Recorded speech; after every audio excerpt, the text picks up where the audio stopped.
વડોદરા શહેરમાં ગુનાહિત પ્રવૃત્તિઓ સતત વધી રહી છે। વડોદરા શહેરના ગોત્રી પોલીસ મથકમાં એક ચોંકાવનારી ફરિયાદ નોંધાઈ છે કે જ્યાં 12 કરોડ રૂપિયાની ખંડણી માંગવામાં આવી। એક યુવકને ગોંધી રાખવામાં આવ્યો અને 12 કરોડની ખંડણીની માંગ કરવામાં આવી છે। અપહરણ બાદ ખંડણી માંગવાની આ ચોંકાવનારી ફરિયાદ ગોત્રી પોલીસ મથકે નોંધાવી છે।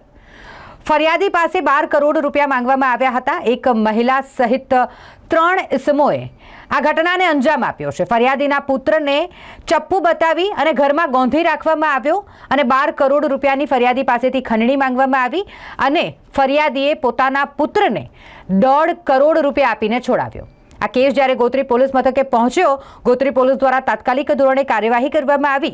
એક ઇસમ ગિરીશ ભોલે, જેને ઝડપી પાડવામાં આવ્યો છે। અપહરણ સહિત ખંડણીના કેસમાં ગિરીશ ભોલે નામના ઇસમને ઝડપી પાડી નામદાર કોર્ટમાં રજૂ કરી પોલીસ દ્વારા 10 દિવસના રિમાન્ડની માંગ કરવામાં આવી હતી। હાલ નામદાર કોર્ટે 1 જ દિવસના રિમાન્ડ મંજૂર કર્યા છે। અન્ય આરોપીઓને ઝડપી પાડવા માટે ગોત્રી પોલીસની ટીમ નવી મુંબઈ ખાતે જવા રવાના થઈ ગઈ છે। અન્ય આરોપીઓને પણ ટૂંક જ સમયમાં ઝડપી પાડવામાં આવશે।